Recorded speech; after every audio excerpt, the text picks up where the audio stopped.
Hello from the Channel studio in London and welcome to another edition of Foreign Dispatches. I'm Tenyola Oyetayo. On the programme this week, after months of preparations, thousands of people come together to celebrate the coronation of King Charles III, but some anti-monarchy protests also planned for the big day. With hundreds of thousands of people expected to travel to London for the UK's first coronation ceremony since 1953, the keenest of fans made sure to pitch up extra early to catch a glimpse of the King's procession from Buckingham Palace to Westminster Abbey. Apart from planned parades, crowds and street parties, more than 57 locations across the UK have also put up big screens to allow people gather and watch the event. The first of a handful of royal fans started reserving spots outside Buckingham Palace days ahead to ensure they get a good view of the King's procession. Among the most dedicated is 68-year-old John, who set up camp on April the 27th and had to brave pouring rain and the cold on his first night. The retired chef is a veteran of camping out at various major royal events over the years. And we can't wait to see him coming down the Mall in the gold coach, and we'll be all cheering during the Mexican wave in red, white and blue. And we're cheering, God save the King and his Queen. And we'll be all excited, and we'll be waving our flags. And we can't wait to see this because it's very special. It's one in a lifetime seeing a coronation, and I'm very grateful to be here. And God save the King and all the royal family always. God save the King. I've got my bag on. No, I'm fine. Also pitching her tent earlier this week was American Donna Werner, who travelled all the way from the United States to experience her first coronation. The first time I ever came for a royal event was for Fergie and Andrew's wedding. And that was in, I think, 86 or 87. And actually I was pregnant at the time, but I came anyhow. And then after that, I came for Will and Kate's wedding and Harry and Meghan's and the Queen's couple of her jubilees, some of her birthdays. And it's just, nobody does it like the British, the pomp and the circumstance. And like I said, we don't have anything like this in the States. You can't explain it. The excitement that's in the air when you're here, it's just, there's nothing like it. There's just absolutely nothing like it. The 71-year-old is a seasoned spectator of royal weddings and jubilee celebrations. I'm just happy to be here and be part of history. I mean, this hasn't happened in 70 years, and it's like, I mean, every time you see pictures of a new monarch, the first thing they show is the day they were crowned. And I mean, for us to be here and see him immediately afterwards. Another royal superfan who can't contain her excitement is 79-year-old Margaret Tyler, who is just 4 years older than the British monarch. Her home in northwest London is filled with flags and pictures and rooms named after members of the royal family. I mean, I loved it, I adored them, but then I haven't got any brothers or sisters, and I think that made a difference, really. I sort of followed them. Princess Anne is a toddler, really. Prince Charles a bit older. So really, I do enjoy what I do. Yes, I used to cut out photographs of him and Princess Anne in newspapers when Charles was obviously the older one, and he was about, should we say, 4 or 5, and Princess Anne was about 2. So I've been doing it a long time, but I enjoy it. To me, I mean, some people smoke, some people drink, some people go on holiday. I don't do any of those things. Like Margaret, 87-year-old Terry Hutt is also an avid royal fan, forming a special connection with them after the Queen Mother visited a church hit by a bomb while he and his family were sheltering during World War II. I was with my mum and uncle, and they blew the windows in, and we all came out, and believe it or not, while after the Queen came along to look at the damage, and she gave us a wave, and I waved back, and there's a little picture up there somewhere where that's where I was when I was 3 years old, so that's where it all started. Hott says his collection brings him closer to the royals and began collecting in earnest after his retirement. It brings me closer to them, really, because it represents them. I keep a record of all my letters, and it covers all the family, even the children. So the children gets to know me as they grow up. So, you know, for me, recently I had a letter from the King himself, now the King, and that is a private one. Meanwhile, businesses are seeking to entice royal fans with a range of unique products. A brewery in Windsor has created a new beer called Return of the King, brewed on-site from organic ingredients. The name itself really came from a realization that for the last 1,000 years, from the 1066 onwards, we've probably had about 850 years of kings. But of course, in my lifetime, and most of the lifetime of the people in this country, we've had a queen.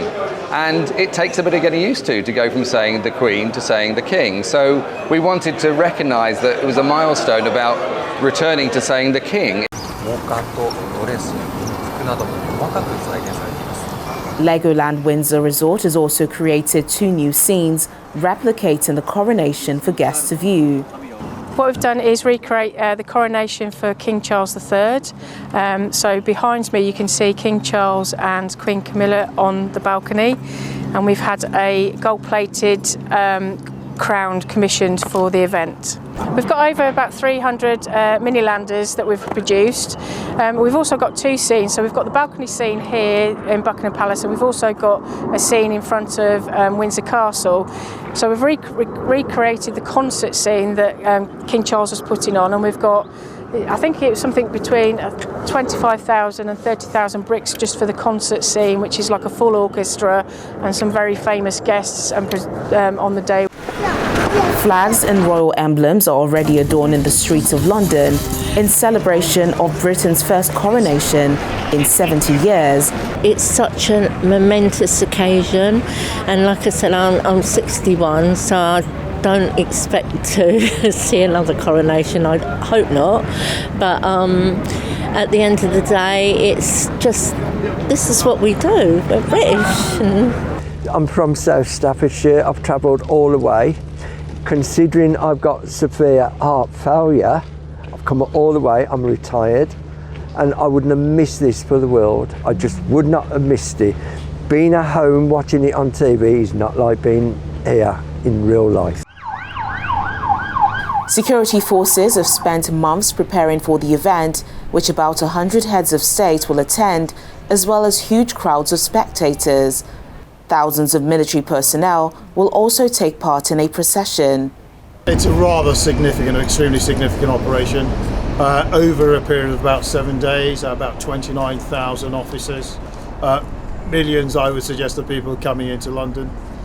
Our focus is keeping people safe, so we have a multi-layered protective security approach, really, which consists of a very, very overt element which people will see, and that consists of a number of specialist departments and officers, and we are in this with colleagues from the British Transport Police, from the City of London Police, and some lots and lots of trusted partners. So this is a monumentous effort from all sorts of partners across London. Our main focus really is to make sure that everyone that comes into London for the celebrations remains safe and secure. So that's our absolute focus. But as part of that as well is that we have an extremely low tolerance for anything or anyone who comes to disrupt this event. And what they will find is a very swift and very quick action from us to make sure that everyone can carry on celebrating without interference or interruption of any such thing or any such person. More than 3,000 street parties are planned across the country, as well as parades and big screens erected so people can watch the event in public places.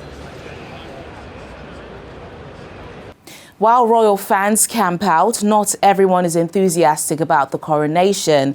Britain's main anti-monarchist movement planned to gather along the King's procession route to protest the ceremony, taking place amid the cost of living crisis in the UK and against a backdrop of strikes by doctors, teachers and other public servants over pay. Critics have branded the coronation a waste of taxpayers' money. British Republicans are seizing on the lavish coronation of King Charles III to protest against the monarchy. Supporters of anti-monarchy group Republic are planning their biggest ever protest along the royal procession route. They see the pomp and ceremony as a perfect chance to expose what they regard as an anachronistic institution. I think the monarchy's in a lot of trouble because they've lost their star player, support is clearly going down, interest is going down, and that's a big problem for them. Only 9% of Britons say they care a great deal about the coronation, and polls show King Charles to be less popular than his mother, Queen Elizabeth, who died last year. Well, I think the big difference isn't so much Charles himself, but the fact that he's not the Queen, and the Queen was the monarchy for so many people, and they were willing to suspend disbelief and to suspend judgment. And now that she's not there, she's no longer there to protect the monarchy.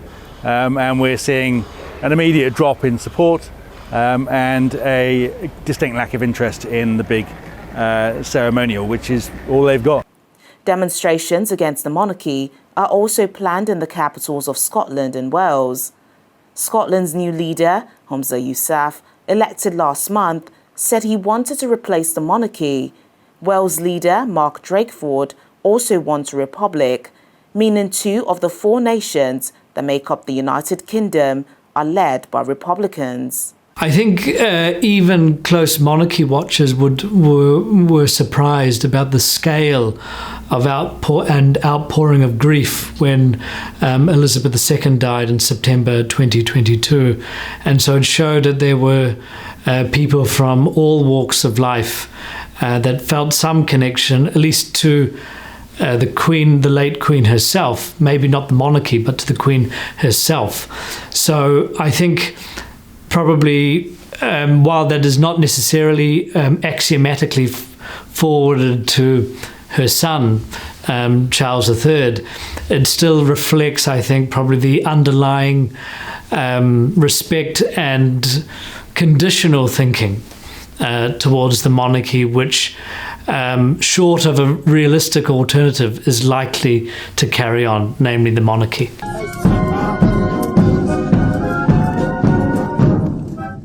Meanwhile, the government has refused to put a figure on the cost of the coronation, with estimates by British media ranging from £50 million to more than £100 million. With Britons facing the biggest squeeze in living standards since records began in the 1950s, it's a figure many are finding hard to swallow. When Foreign Dispatches returns in just a moment, or still on the King's coronation, we head over to former British colony Jamaica, where there's little excitement about the ceremony. Please stay with us. Thanks for staying with us on the programme. On May the 6th, Charles III will be crowned king, not just of Britain, but of Commonwealth nations like Jamaica. But on the streets of the capital, Kingston, many Jamaicans want a break with the monarchy. Former British colony Jamaica is distinctly cool on its new head of state as Britain celebrates King Charles's coronation. Happy and glorious as the UK's national anthem goes, isn't how many of the streets of Kingston would describe the two countries' history. Given a bitter legacy of slavery and plantation economy that enriched some Britons but left many Jamaicans poor, the West Indian country of almost 3 million people remains under the British monarchy as part of the Commonwealth. We're supposed to have independence. So if we have independence, why would we need another head of state from abroad? It doesn't mean anything to me, in person, because I don't see what they are doing for us here in Jamaica. So, it don't mean anything to me. Prime Minister Andrew Holness told Prince William last year that Jamaica wants to become a republic. Jamaica became independent in 1962 when Queen Elizabeth was on the throne. Affection for her and waves of immigration to Britain kept links alive. But even before Queen Elizabeth's death last year, Republican sentiment was growing. You know, it's really about our sovereignty and exercising our independence. And given the atrocities that we suffered through the period of enslavement, through the colonial period, I think it is the final piece of the puzzle when it comes to our sovereignty as an independent nation. I think Jamaican people want the right to elect their head of state. And we've seen that over the years in our pattern of voting politically. According to the National Library of Jamaica, about 600,000 Africans were brought to Jamaica as slaves between the 15th and 19th centuries. The British government was involved in the Atlantic slave trade and reimbursed plantation owners when slavery was abolished in 1834. During a visit by Prince William and Catherine last year, protesters demanded an apology. William expressed profound sorrow over slavery, as has King Charles, but the royals have stopped short of a formal apology. Take a trip to any Caribbean island, any country that was under the grip of colonialism, you will see poverty. You will see where the resources have been taken from the land and placed in the wealthy. It is an undeniable truth that slavery was wrong. It is an undeniable truth that the pearl of the Caribbean, Jamaica, contributed to the wealth of the British Empire.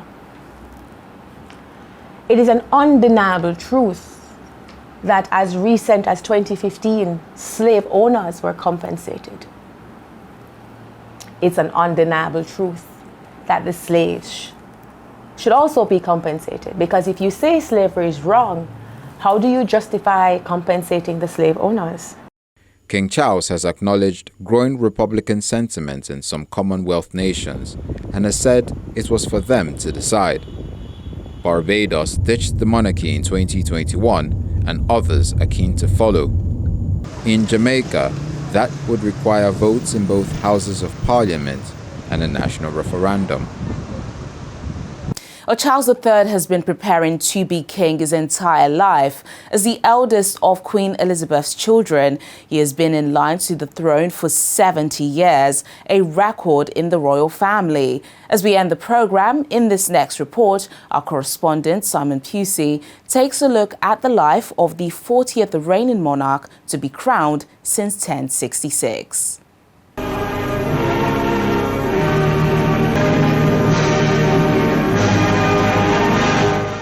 70 years since his mother was crowned queen, and that most regal of days is upon us again.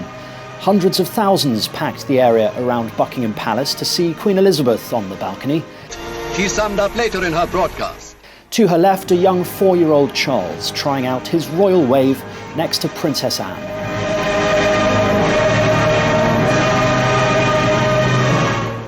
Proudly wearing this school cap, an 8-year-old boy will shortly begin his first term at Cheam School, a prep school. With his ancestors all educated by private tutors, Charles was the first monarch to go to school. Family introductions open the occasion. Here introducing Queen Elizabeth to his friends at Cheam School in Berkshire. He later went on to become head boy. He was then sent to Gordonston, a tough boarding school in Scotland, where his father, Prince Philip, had also studied. Prince Charles joined Gordonston on the 1st of May 1962, and all of his teenage school years were spent here before he then went on to study at Cambridge. He went to Trinity College, Cambridge, to study archaeology and physical and social anthropology, but later changed to history. As a 20-year-old, Britain's King Charles was invested as Prince of Wales on July the 1st, 1969, at Carnarvon Castle.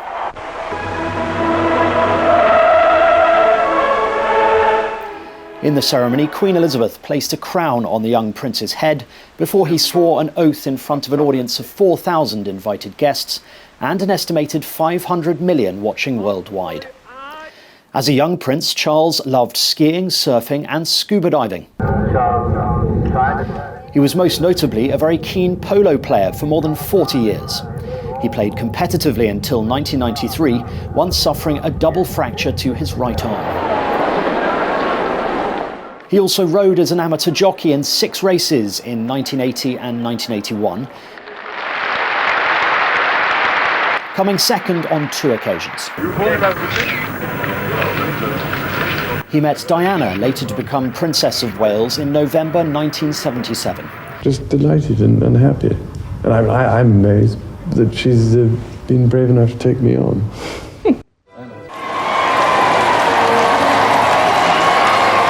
Four years later, 600,000 people lined the streets of London to watch their wedding ceremony. I pronounce that they be man and wife together, in the name of the Father, and of the Son, and of the Holy Ghost. Amen. Branded in the press as the wedding of the century, over 28 million people watched the ceremony live on TV. In 1982, they welcomed their firstborn, Prince William, and 2 years later, Prince Harry. Their relationship deteriorated, though, with the couple increasingly pictured apart, and they divorced in 1996, a year before the tragic car crash in Paris, from which Diana died of her injuries.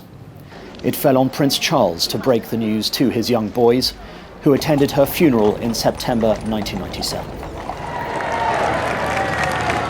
In the years after, Charles is increasingly pictured with Camilla Parker Bowles, with the pair announcing their engagement 35 years after they first met in 2005. As Prince, Charles undertook official duties on behalf of the Queen, opening buildings, meeting foreign dignitaries and representing the Queen at events across the UK and around the world. He completed a total of 10,934 engagements between 2002 and 2022. Outside of his royal duties, Charles is probably most well known for his environmental campaigning and his love of nature. And as I've tried to indicate for quite some time, the climate crisis really is a genuine emergency, and tackling it is utterly essential. His office revealed that after he plants a tree, he often gives a branch a friendly shake to wish it well. He has been instrumental in establishing more than 20 charities over 40 years, including the Prince's Trust. Aides say he is happiest in the garden, at his Highgrove home in West England, or like his late mother, walking and fishing in the wild estates of the royal family's Scottish homes. When the Queen died, the throne passed immediately to Charles.